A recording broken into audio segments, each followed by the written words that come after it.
매일 성경 묵상 나눔입니다. 11월 24일 목요일입니다. 다니엘서 11장 20절에서 35절을 묵상합니다. 오늘의 본문입니다. 그 왕위를 이을 자가 압제자를 그의 나라의 아름다운 곳으로 두루 다니게 할 것이나 그는 분노함이나 싸움이 없이 여러 날이 못되어 망할 것이요 또 그 왕위를 이을 자는 한 비천한 사람이라 나라의 영광을 그에게 주지 아니할 것이나 그가 평안한 때를 타서 속임수로 그 나라를 얻을 것이며 넘치는 물 같은 군대가 그에게 넘침으로 말미암아 패할 것이요 동맹한 왕도 그렇게 될 것이며 그와 약조한 후에 그는 거짓을 행하여 올라갈 것이요 소수의 백성을 가지고 세력을 얻을 것이며 그가 평안한 때에 그의 지방의 가장 기름진 곳에 들어와서 그의 조상들과 조상의 조상이 행하지 못하였던 것을 행할 것이요 그는 노력하고 탈취한 재물을 무리에게 흩어주며 계략을 세워 얼마 동안 산성들을 칠 것인데 때가 이르기까지 그리하리라. 그가 그의 힘을 떨치며 용기를 다하여 큰 군대를 거느리고 남방왕을 칠 것이요 남방왕도 심히 크고 강한 군대를 거느리고 맞아 싸울 것이나 능히 당하지 못하리니 이는 그들의 계략을 세워 그를 침이니라. 그의 음식을 먹는 자들이 그를 멸하리니 그의 군대가 흩어질 것이요 많은 사람이 엎드려져 죽으리라. 이 두 왕이 마음에 서로 해하고자 하여 한 밥상에 앉았을 때에 거짓말을 할 것이라. 일이 형통하지 못하리니 이는 아직 때가 이르지 아니하였으므로 그 일이 이루어지지 아니할 것임이니라. 북방왕은 많은 재물을 가지고 본국으로 돌아가리니 그는 마음으로 거룩한 언약을 거스리며 자기 마음대로 행하고 본토로 돌아갈 것이며 작정된 기한에 그가 다시 나와서 남방에 이를 것이나 이번이 그 전번만 못하리니 이는 기뜸의 배들이 이르러 그를 칠 것임이라. 그가 낙심하고 돌아가면서 맺은 거룩한 언약에 분노하였고 자기 땅에 돌아가서는 맺은 거룩한 언약을 배신하는 자들을 살필 것이며 군대는 그의 편에 서서 성소 곧 견고한 것을 더럽히며 매일 드리는 제사를 폐하며 멸망하게 하는 가증한 것을 세울 것이며 그가 또 언약을 배반하고 악행을 행하는 자를 속임수로 타락시킬 것이나 그는 자기의 하나님을 아는 백성은 오직 자기의 하나님을 아는 백성은 강하여 용맹을 떨치리라. 백성 중에 지혜로운 자들이 많은 사람을 가르칠 것이나 그들이 칼날과 불꽃과 사로잡힘과 약탈을 당하여 여러 날 동안 몰락하리라. 그들이 몰락할 때에 도움을 조금 얻을 것이나 많은 사람들이 속임수로 그들과 결합할 것이며 또 그들 중에 지혜로운 자 몇 사람이 몰락하여 무리 중에서 연단을 받아 정결하게 되며 희게 되어 마지막 때까지 이르게 하리니 이는 아직 정한 기한이 남았음이라. 오늘의 본문은 어제 묵상했던 것에 이어서 두 개의 단락으로 나누어져 있습니다. 계속해서 남방 왕과 북방 왕에 대한 이야기를 합니다. 북방 왕은 시리아를 이야기하는 이제 알렉산더 대왕이 죽고 나서 이제 알렉산더 대왕의 제국이 네 개로 나뉘어져서 로마 제국이 등장할 때까지 진행되어지게 되는데 이제 성경이 팔레스타인을 중심으로 이제 이야기를 하고 있으니까 팔레스타인 북쪽에 있는 시리아라고 하는 영역을 이 안티쿠스라고 하는 가문이 차지해서 이제 지배하게 되고 남방이라고 이야기하는 애굽을 톨레미라고 하는 가문 이제 장군의 이름이죠.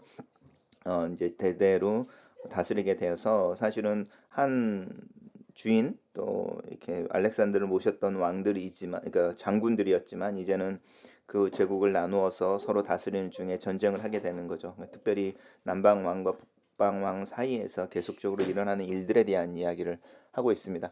그 왕위가 이을 자가 이렇게 말하는 것은 이제 북방 왕에 대한 이야기를 하는 거죠. 시리아를 중심으로 하고 있는 이 안티쿠스라고 하는 안티오쿠스 뭐 이렇게 안티쿠스 이렇게 부르는 가문이 다스리는 나라에 대한 이야기를 하고 있습니다. 그 나라의 이제 이을 자가 압제자를 그 나라의 아름다운 곳으로 두루 다니게 한다라고 하는 것은 이제 로마 제국에 대한 이야기와 연관이 되어져서 이제 이야기하는 거죠. 그 왕위를 이을 자가 그 자기를 압제하는 더 큰 세력에게 이제 그 나라의 아름다운 것들을 보여주며 아부하겠죠. 그는 분노함이나 싸움이 없이 몇 날이 못되어 멸망할 것이요 이 압제자와 좋은 관계를 맺고 있지만 결국은 그 사람이 죽게 될 거라는 거죠. 그리고 나서 이제 그 왕이 죽고 나서 그 왕위를 이을 자에 대한 이야기가 나오는데 이 사람에 대한 이야기가 훨씬 더 큽니다. 그 다음에 왕위를 이을 자는 비천한 사람이다. 이 이야기는 이제 비천하다라고 하는 것은 비열하다라는 뜻입니다. 신분이 낮은 사람이라기보다는 비열한 사람이다라는 겁니다.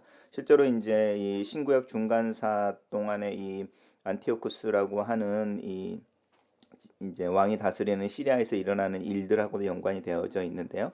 이 예언이 적용이 되어지는 시대가 BC 한 170년, 175년경으로 많은 학자들은 이야기합니다. 이때 이제 안티오쿠스 에피파네스라는 왕이 이제 등장하고요. 사실은 실제로 이 에피파네스라는 왕이 다니엘서에서는 거의 하나님을 대적하는 왕으로 이제 묘사가 되어지곤 합니다. 이 이제 에피파네스가 사실은 로마 제국의 인질로 가 있었고 형이 이제 왕이 된 거죠. 형이 왕이 되어진 거죠. 이 왕의 인리를 이을 자가 이제 이 에피파네스의 형이었던 거죠. 형이 왕이 되고 동생은 이제 어, 로마의 인질로 끌려가 있는 상태인 겁니다. 그래서 이 왕위를 이을 자라고 하는 부분, 그래서 이제 이 형에게 아들이 있었는데 이제 형이 왕이 되고 그러면서 이제 이 에피파네스가 로마 제국과 이야기해서 이제 형이 왕이 되었으니까 형의 아들이 인질로 로마에 있는 게 맞지 않냐. 자기는 이제 동생인 거니까 자기는 아무런 의미가 없다. 이제 이런 식으로 설득을 해서 실제로 이제 형의 아들이 이제 로마의 인질로 가게 되고 이 에피파네스는 풀려나게 되는 거죠.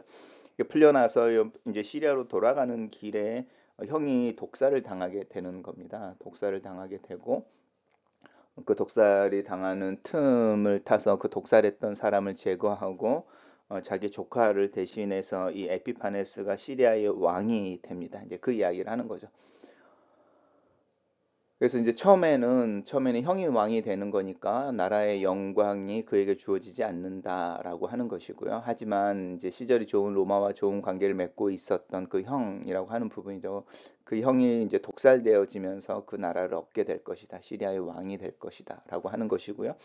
결국은 이제 불편한 방법으로 또 정당하지 않게 왕이 되었던 이 에피파네스가 이제 다스리는 방법이 이제 결국은 무력인 거죠. 무력이고 공포 이런 정치를 하게 되는 거죠. 그 이야기가 이제 이 군대를 이야기하는 겁니다. 군대를 이야기하고 그리고 이제 이 에피파네스를 설명하는 이 왕위를 이은 비천한 사람, 비열한 사람을 설명하는데 이 사람은 이 평안한 때의 속임수 이런 이야기 하죠. 그리고 이제 동맹한 왕에게도 이 약조한 후에 거짓을 행한다, 약속을 안 지킨다는 것이죠. 그리고 계략을 써서 소수의 백성들을 가지고도 세력을 얻는다. 그리고 이 평안한 때가 또 나오는데 이렇게 속이는 거죠. 계속 평안한 때에 지방의 가장 기름진 곳에 들어와서 그리고 얼마만큼 잔혹하냐면 그의 조상과 조상들의 조상이 행하지 않았던 일들을 할 것이다. 이제 이 에피파네스가 사실은 예루살렘을 점령하고 지성소에 나쁜 짓들을 하고 또 예루살렘에서 이제 하나님의 성전에서 이제 예배드릴 때 썼던 기구들을 약탈해서 가고 이제 이런 이야기들이 이제 계속적으로 언급되어지고 있습니다. 그래서 결국은 이 에피파네스라고 하는 그 사람이 힘을 떨쳐 용기를 다해서 큰 이제 무리를 거느린 다음에 결국은 남진을 하는 거죠. 애굽하고 전쟁을 일으키게 될 것이다. 그리고 남방 왕 애굽 왕도 이제 맞서 싸우기 위해서 나오지만 결국은 북방 왕의 영향을 받게 될 것이고 그리고 이제 화친하기 위해서 음식을 같이 두 왕이 이제 마음을 서로 해하고자 한 밥상에 앉아서 화친을 이야기하지만 서로 거짓말하게 되는 것이다. 이런 이야기. 또 이 애굽 왕이 전쟁을 하는 중에 배신을 당하게 되고 이제 죽게 되겠죠. 배신을 당해서 죽게 되고 군대는 흩어질 것이다. 이런 이야기들을 계속해서 예언으로 하고 있는데 흥미로운 것은 아직 때가 이르지 아니하였다라고 하는 부분입니다. 우리에게는 사실은 관심이 없는 이야기일 수도 있는 이렇게 신구약 중간사에 대한 이야기가 전쟁과 특별히 관련되어져서 이제 특별히 시리아와 이집트 사이에 이제 이스라엘이 끼어 있으니까 그 사이에서 일어나는 일들 그리고 왕들이 전쟁한다고 북진과 남진의 길로 팔레스타인을 계속 오고 가면서 팔레스타인을 그냥 그 완전하게 그냥 온전히 옮겨가는 게 아니라 그렇게 지나가면서 한 대 때리고 내려가면서 한 대 때리고 막 이렇게 그래서 이 예루살렘이나 유대 사람들은 사실 아무런 이유 없이 이렇게 있는데 지나가면서 한 대씩 때리고 가는 거니까요. 이제 굉장히 고단한 삶인 것이죠. 다니엘이 힘들어했던 것이 이거죠. 믿음을 가지고 하나님의 약속의 근거에서 돌아가 나라를 재건했는데 그 나라가 그러면 이제 하나님의 은혜를 받아서 부강해지고 더 강성해져야 할 터인데 오히려 약하고 또 주변에 있는 나라들에 의해서 강대국들에 의해서 피해를 입고 그런 것에 대한 예언을 보면서 환상을 보면서 마음이 참 심란했던 것이죠. 그런데 아직 때가 이르지 않았다. 그래서 그의 일이 이루어지지 않을 것이다. 이렇게 말하면서 이런 그 전쟁의 혼란 같은 그리고 이렇게 압제자들의 어떤 횡포 이런 이야기가 되지만 때가 이르지 않았다는 말 속에 그들을 컨트롤하는 뒤에서 일하시는 또 다른 손이 있는 하나님이 있는 것을 보여주고 있습니다. 단락을 요약해 보겠습니다. 한 비천한 사람이 속임수로 왕위를 잇고 나라를 얻어 힘을 떨치고 남방 왕과 전쟁하고 두 왕이 서로 해하고자 하나 그 일이 이루어지지 않으니 아직 때가 이르지 않았다. 이렇게 정리했습니다.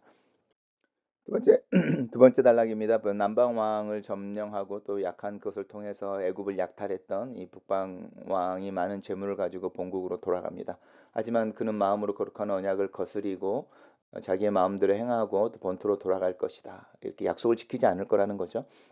그리고 나중에 때가 되면 다시 남친을 할 것인데 그때는 그가 패하게 될 것이고 패전하여 돌아가게 될 것이다. 그리고 낙심하면서 거룩한 언약에 분노하였다라고 이야기합니다. 그리고 자기의 땅에 들어가서 맺은 거룩한 언약을 배신하는 자들 이렇게 말하는데 이것은 그냥 어떤 하나님과의 관계 속에서 나오는 약속들이라기보다는 그가 정치적으로 맺었던 약속들인데 이제 성경에서는 그것을 그냥 정치적 정략 이렇게 말하지 말고 약속은 약속이지 않냐 이런 걸 강조하기 위해서 앞에 거룩이라는 말을 붙이는 것 같습니다. 근데 이제 문제는 무엇이면 그렇게 돌아가는 중에 군대가 이제 성소라고 하는 견고한 곳 예루살렘을 의미합니다. 그래서 예루살렘을 공격해서 예루살렘 성전을 약탈해 갈 것에 대한 이야기를 하고 있습니다. 하지만 오직 자기 하나님을 아는 백성은 강하고 영맹을 떨치리라.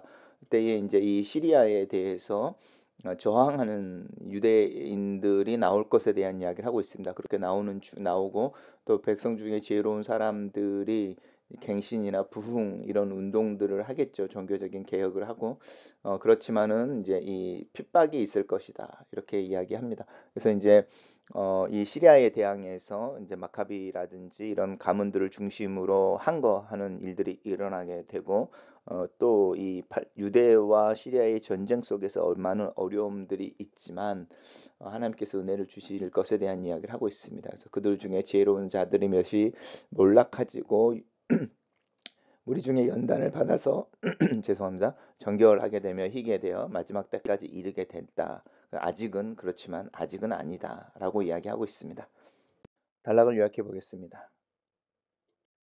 북방 왕은 많은 재물을 가지고 본국으로 돌아가나 때가 되면 다시 남방 왕을 공격하고 자기 하나님을 아는 백성은 강하고 영맹을 떨치며 지혜로운 자들의 많은 사람들을 가르칠 것이나 약탈과 잡힘을 당하고 고난을 받는 중에 연단을 받아 정결하게 되어 마지막 때까지 이르리라. 이렇게 정리했습니다. 첫 번째 나눔입니다. 정치 모습 속에서 보여주는 곤모술수, 야합, 그리고 독살과 같은 방법을 통해 권력의 정점에 오르거나 왕이 되는 이야기는 동서양을 막론하고 일반적인 이야기인 것 같다. 사람들 사이의 관계의 질서와 평화, 정의와 균형을 위해 논의와 타협이라는 논리와 도덕적 정당성은 지금이나 그때나 일반적으로 적용되어지지 않는다. 하지만 사람들의 싸움 속에서도 하나님은 일을 하고 계시고 모든 것의 때는 하나님의 시계를 따라 움직이는 것은 분명하다. 이해하기 어려운 상황이나 도전에도 하나님이 계시고 알고 계신다는 사실이 나에게 어떤 위로와 격려와 용기를 주고 있는가?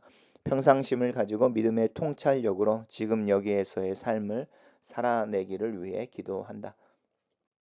두 번째 나눔입니다. 정치적인 야합이나 정략 결혼을 통한 평화의 유지는 마치 더 많은 군사력과 무기로 평화를 유지하려고 하는 노력과 동일해 보인다. 전쟁은 그치지 않으며 모든 전쟁은 나름대로의 명분을 가지고 있다. 하지만 모든 전쟁, 어떤 전쟁도 정당화될 수는 없다.